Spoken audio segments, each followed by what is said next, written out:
Today, one step closer to completing the TikTok deal, President Trump expected to sign an executive order this afternoon that states the deal is a qualified divestiture, which meets the requirements of the ban or sale law that passed last year. According to the White House, the deal will transfer control of TikTok's U.S. operations and a copy of that all-important algorithm to a new joint venture based in the United States. We're joined now by Shark Tank investor Kevin O'Leary. He is also the chairman of O'Leary Ventures. All right, Kevin, it is not yet public who all of these stakeholders are in the deal. We're getting some names out there. The president name dropped a few. Will you or any of your firms have a stake in it? No lack of buyers. There are so many PE, private equity people and investors that want to be part of this deal. It has so much upside. Definitely, I'd love a piece of it. There's no guarantees at all. The only person I know with certainty that, and I'm also just assuming, but we'll see this in a couple of hours, is Larry Ellison, because he is hosting in Paris, Texas, and in Virginia, the actual source code, of which there's 5 billion lines. So he's going to be part of this deal, and my guess is between he and Trump, they'll handpick who is going to be on the cap table. Yeah, they're very close, right? And under the deal, Oracle, founded by Ellison, in cooperation with the government, monitors this algorithm, to quote, ensure content is free from improper manipulation or surveillance. That's according to a senior White House official.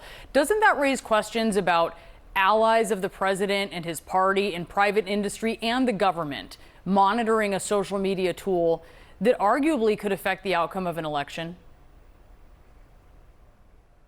Well, there is no doubt that this is an unusual deal. There's never, ever been one like it. You've got both the Supreme Court and Congress involved, but let me explain technically what's going to happen that may make people feel a little more comfortable. The concept here is called forking the code. In other words, the code exists right now, it's running.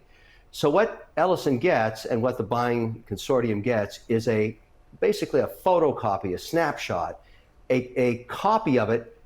And from that second on, it's no longer the same as the global ByteDance TikTok algorithm or source code, because their task, in order to comply with Supreme Court order and that of Congress, is to rip out the spyware.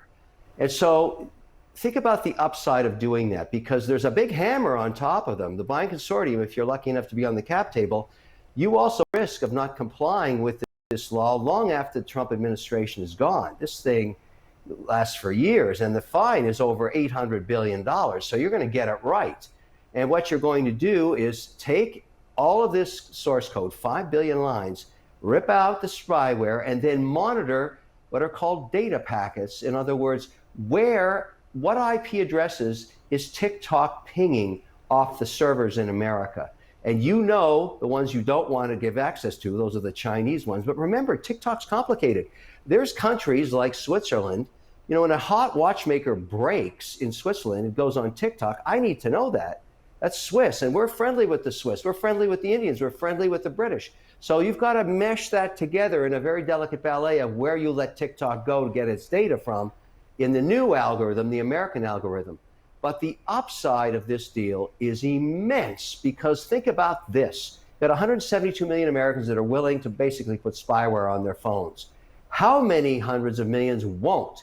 So the minute you give them the green light and say, we've got your back, this is clean code, there's no spyware from China in it, boom, you're going to get another 30% users in a matter of months. That's one upside. And then I got even a bigger one.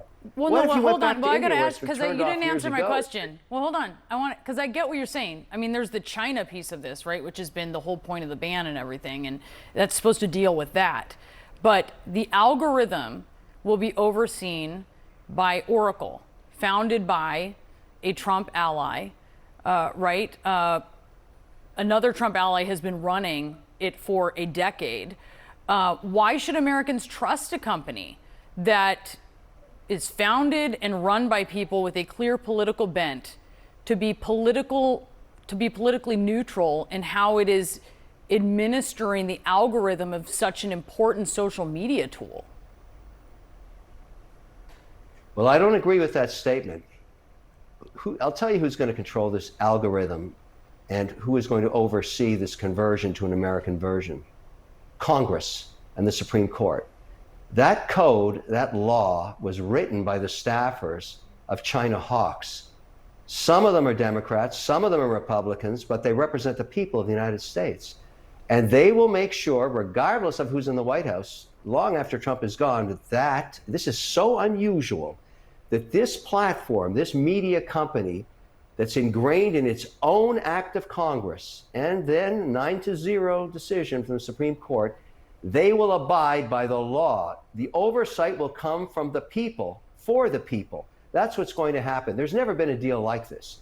And so it's not, it doesn't matter who's in the White House. You break the law, you pay $800 billion. I can guarantee you. Do you see that oversight enshrined right now? I mean, do you see experts who are dispatched by Congress who are in that? Because right now it's over, the plan is to have it overseen by Oracle in conjunction and cooperation with the government.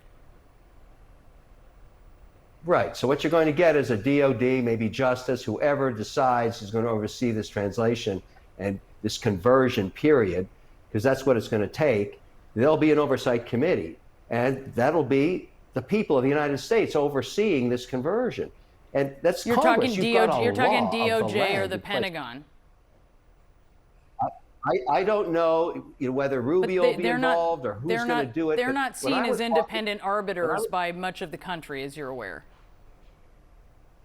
Well, wait a second. Is Congress an independent arbiter, yes or no? Well, it is more broadly, yes. more broadly represented. I mean, at this point in time, you have Republicans controlling both chambers. This is the law. This is the law. This is the law of the land. This law with the $800 billion hammer is the law of the land on a bipartisan basis. If I end up on that cap table, I'll be sweating bullets if the conversion works, because I know the staffers who wrote that code. They're not stupid. When I say wrote the code, wrote the law, and then submitted that to the Supreme Court to decide on. So I'm not worried about, this goes long past Trump, long past the midterms. I understand your concern, but I can assure people out there that this is the law of a bipartisan Congress. And I would argue that I think people would get some comfort from that, because what they have right now, deemed by the Supreme Court decision, is spyware on your phone. I'd suggest this solution is way better. My version of TikTok, because all my companies use it, is on a burner. This is my burner phone. I don't put it on my real phone because I know exactly what it is. I will put it back on my real phone after Ellison's finished with it.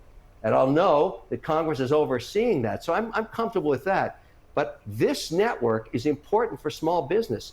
And here's one last point I think we should all consider. In this conversion, the president's going to dictate who gets to own it, or maybe, some committee. Why not let the 7 million businesses that make their living, their families' living, those are my Shark Tank people out there, why can't they own a piece of this? Why don't they get to invest in it? That would help the conversion period a lot, and it would make it truly the people's platform, owned by the people, overseen by their Congress.